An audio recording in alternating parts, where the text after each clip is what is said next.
What if I tell you कि एक secret family पूरे यूरोप की मालिक है। एक ऐसी फैमिली जिसके कंट्रोल में यूरोप के सारे बड़े banks, industrialists, politicians, bureaucrats, diplomats और इवन मिलिट्री ऑफिशियल्स हैं। 2023 में इस फैमिली की नेट वर्थ थी $700 बिलियन, जो कि Elon Musk, Jeff Bezos, Warren Buffett, Mukesh Ambani और इवन गौतम अदानी की कंबाइंड नेट वर्थ से भी कहीं ज्यादा है। व्हाइट हाउस से लेकर वर्ल्ड इकोनॉमिक फोरम और इवन यूनाइटेड नेशंस तक हर जगह इस फैमिली का इन्फ्लुएंस है। इतना पैसा, पावर और इन्फ्लुएंस होने के बावजूद आपको शायद इनका नाम भी ना पता हो। इवन अगर आप फोर्ब्स की टॉप बिलियनियर्स की लिस्ट भी देखें तो उसमें भी इस फैमिली के किसी एक मेंबर का नाम भी आपको नजर नहीं आएगा। और उसकी वजह यही है कि ये फैमिली चाहती ही नहीं है कि कोई भी इनके बारे में कुछ भी जाने, और इसीलिए किसी टीवी, मैगजीन या पब्लिक कॉन्फ्रेंस में आपको ये फैमिली कभी नजर नहीं आएगी। ये है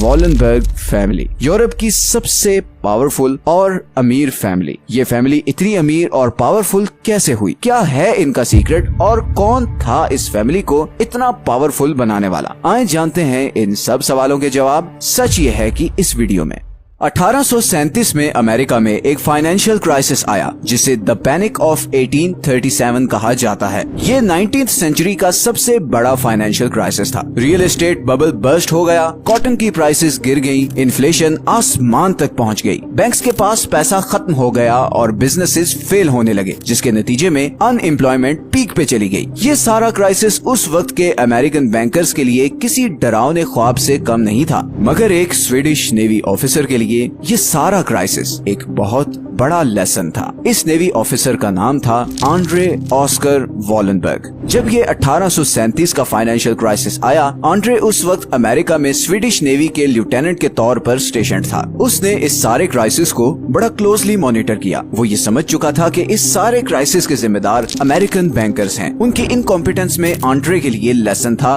कि बैंक्स को कौन सी गलतियां नहीं करनी चाहिए, और ये भी कि उसके अपने कंट्री के बैंक्स एक बहुत बड़ी अपॉर्चुनिटी मिस कर रहे हैं। असल में उस टाइम स्वीडिश बैंक्स बड़े ही घिसे पिटे तरीके से चल रहे थे। सबसे बड़ा प्रॉब्लम ये था कि एक जगह से दूसरी जगह पैसे भेजना बहुत मुश्किल था। इंटरेस्ट रेट्स बहुत ही लो थे, और सबसे बढ़कर स्वीडिश बैंक्स किसी भी इंडिविजुअल या कंपनी को लोन नहीं देते थे। मतलब बैंक्स सिर्फ एक लॉकर या तिजोरी के तौर पर काम कर रहे थे। मतलब ऐसे टाइम पर जब स्वीडन में इंडस्ट्रियलाइजेशन स्पीड पकड़ रही थी, मल्टीनेशनल्स लॉन्च हो रही थी, स्वीडन की इकोनॉमी जबरदस्त बूम एक्सपीरियंस कर रही थी और रेल रोड इंफ्रास्ट्रक्चर डेवलप हो रहा था। स्वीडिश बैंक्स लोन न देने की वजह से इन सारी अपॉर्चुनिटीज को मिस कर रहे थे। देखें, बैंक्स बहुत पावरफुल चीज होते हैं, इतने पावरफुल कि आज अमेरिका इन्हीं बैंक्स के थ्रू पूरी दुनिया को कंट्रोल कर रहा है। बैंक्स की ये पावर आती है उनके बिजनेस मॉडल से। अब बैंक्स का बिजनेस मॉडल क्या है? ये बैंक्स कैसे काम करते हैं? बहुत ही सिंपल वे में अगर समझाऊं तो बैंक्स आपके दिए हुए पैसे को आगे किसी और इंसान या कंपनी को एज अ लोन देते हैं और फिर उस पर इंटरेस्ट चार्ज करते हैं, जो कि उनका प्रॉफिट होता है। फॉर एग्जाम्पल, दो लोग हैं, एक मैं और एक मेरा दोस्त अली। अब सपोज करें मैंने बैंक में 1000 रुपए सेविंग अकाउंट में डिपॉजिट करवाए और बैंक उस 1000 पर मुझे 5% इंटरेस्ट देता है,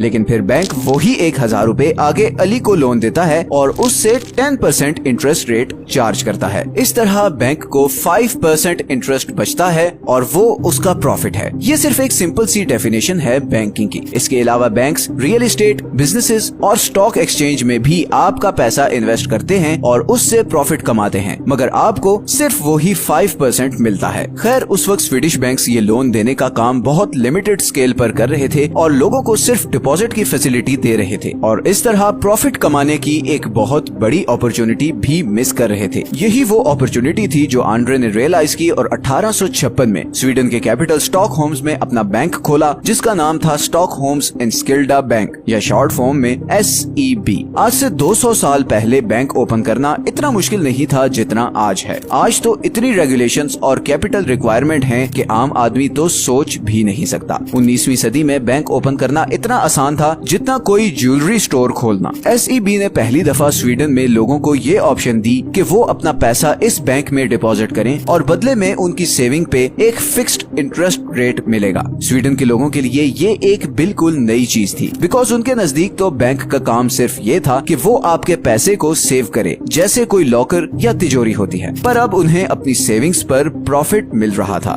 SEB पर लोगों का एक हजूम लग गया। लोग अपनी जिंदगी भर की सेविंग्स लेकर SEB में डिपॉजिट करवाने लगे। इसी तरह क्योंकि उस वक्त इंडस्ट्रियलाइजेशन का बूम था, तो बहुत से बिजनेसमैन SEB से आकर लोन लेना शुरू हो गए। वॉलनबर्ग एक तरफ से आम लोगों की सेविंग्स पकड़ रहा था और फिर वही सेविंग्स आगे इंडस्ट्रियलिस्ट्स और बड़े बड़े बिजनेसमैन को हाई इंटरेस्ट रेट पर एज अ लोन दे रहा था। चंद सालों में ही SEB पूरे स्वीडन पर छा चुका था। स्वीडन के हर बंदे का पैसा किसी न किसी तरह SEB के पास था। मतलब सिचुएशन कुछ ऐसी थी कि या तो आपका पैसा SEB में डिपॉजिट है, या फिर आप SEB से लिया हुआ लोन पे ऑफ कर रहे हो, या फिर आप किसी ऐसी कंपनी में काम कर रहे हो जिसने SEB से लोन लिया हुआ है। पूरी स्वीडिश इकोनॉमी SEB के कंट्रोल में थी। मगर वॉलनबर्ग फैमिली इधर रुकने वाली नहीं थी। उन्हें और पैसा और पावर चाहिए थी। उन्होंने सोचा कि क्यों ना इस सारे पैसे से स्वीडन की सारी बड़ी कंपनीज खरीद ली जाएं। और फिर वॉलनबर्ग्स ने रेलवे से लेकर factories, shipping ports, press, real estate, हर चीज में पैसा इन्वेस्ट करना शुरू कर दिया। स्वीडन की शायद ही कोई इंडस्ट्री हो जिसमें वॉलनबर्ग्स के स्टेक्स ना हो। स्वीडन की सारी इकोनॉमी,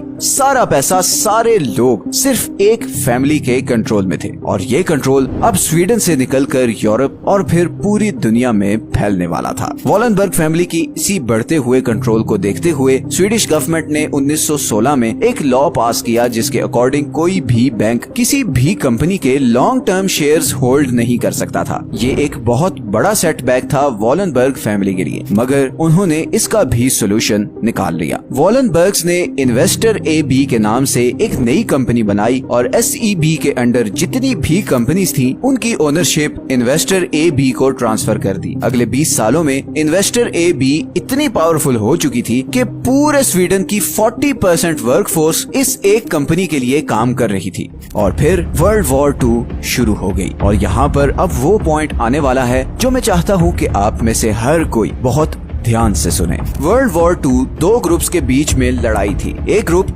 एलाइज कहलाता था और उसमें ब्रिटेन, अमेरिका, सोवियत यूनियन और फ्रांस जैसे कंट्रीज थे, और दूसरी तरफ एक्सिस ग्रुप था जिसमें जर्मनी, इटली और जापान थे। इन दोनों ग्रुप्स के लोग एक दूसरे को जानी दुश्मन समझते थे। उनको ऐसा ब्रेन वॉश किया गया था कि कोई भी ग्रुप दूसरे को कम्प्लीटली तबाह किए बगैर उससे बात करने को तैयार नहीं था। दोनों तरफ से लाखों लोग मारे जा रहे थे और वहीं वॉलनबर्ग फैमिली इस कश्मकश में थी कि उन्हें इन दोनों ग्रुप्स में से किससे ज्यादा प्रॉफिट मिल सकता है। और फिर उन्होंने भी वही किया जो रॉथस्चाइल्ड फैमिली ने किया था। वॉलनबर्ग फैमिली ने एक तरफ अमेरिका और ब्रिटेन को हैवी लोन्स देना शुरू कर दिए और दूसरी तरफ उन्होंने अमेरिका और ब्रिटेन के दुश्मन जर्मनी की सारी बड़ी हथियार बनाने वाली कंपनीज को खरीदना शुरू कर दिया ताकि जर्मनी को वेपन्स की सप्लाई खत्म ना हो। और ये सब वॉलनबर्ग किसी चैरिटी के लिए नहीं कर रहे थे, बल्कि उन्होंने इन तीनों कंट्रीज से सीक्रेट एग्रीमेंट्स किए जिसके अकॉर्डिंग वॉर खत्म होने के बाद एक तरफ जर्मनी SEB को फ्री ऑफ कॉस्ट जर्मनी में ब्रांचेस खोलने देगा और सारी पोस्ट वॉर डेवलपमेंट फंडिंग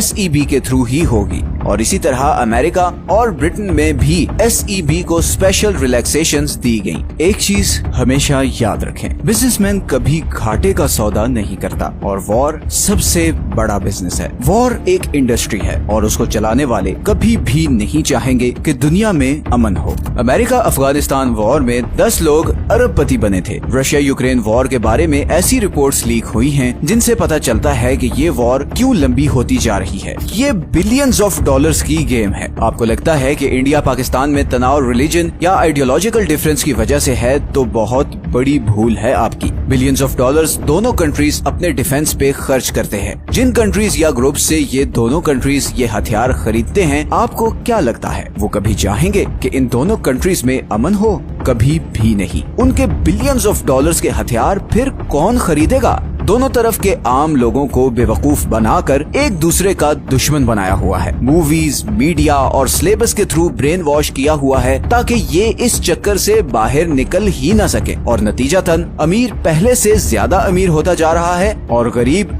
मजीद गरीबी की दलदल में घुसता जा रहा है। यही डबल गेम वॉलनबर्ग्स ने वर्ल्ड वॉर 2 में की और अभी तक करते आ रहे हैं। 2014 में जब रशिया ने यूक्रेन पर अटैक किया तो जहां सारे यूरोप ने रशिया पर टोटल सैंक्शंस लगा दी, वहीं वॉलनबर्ग्स की 2 कंपनीज एटलस कॉर्पको और SKF रशिया को न्यूक्लियर प्रोग्राम्स के लिए जरूरी इक्विपमेंट सप्लाई करती रही। अब यहाँ पर सवाल ये पैदा होता है कि 90% केसेस में हमने देखा है कि अमीर फैमिलीज तीसरी या चौथी जनरेशन में खत्म हो जाती हैं। तो फिर वॉलनबर्ग फैमिली इतने लंबे अरसे तक कैसे सरवाइव कर गई और 100 साल गुजरने के बावजूद आज भी वो यूरोप की सबसे पावरफुल फैमिली कैसे हैं? वॉलनबर्ग फैमिली ने इस 3rd जनरेशन कर्ज से निपटने के लिए ये हल निकाला कि किसी एक या 2 बेटों को सारा पैसा ट्रांसफर करने के बजाय वॉलनबर्ग फैमिली की सारी वेल्थ एक फैमिली फाउंडेशन में जाती है और उस फाउंडेशन में फिर काफी सारे मेंबर्स डिफरेंट कंपनीज को हैंडल करते हैं और इस तरह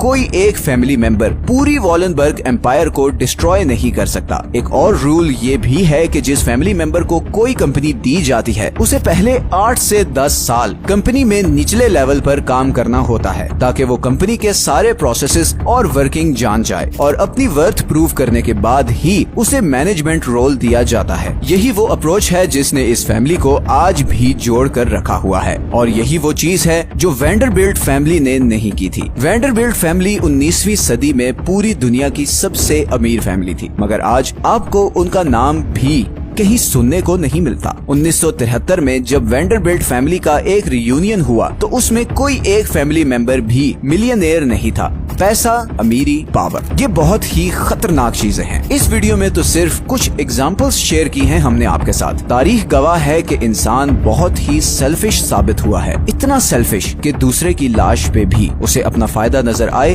तो वो पीछे नहीं हटेगा। अगर आपको आज की वीडियो पसंद आई है तो इसे लाइक और चैनल को सब्सक्राइब जरूर कर दें और नीचे कमेंट्स में अपनी ओपिनियन जरूर दें। ये हैं वो सारे सोर्सेज जहां से हमने इस वीडियो के लिए कंसल्ट किया है। मिलते हैं नेक्स्ट वीडियो में एक और इंटरेस्टिंग टॉपिक के साथ। अल्लाह हाफिज।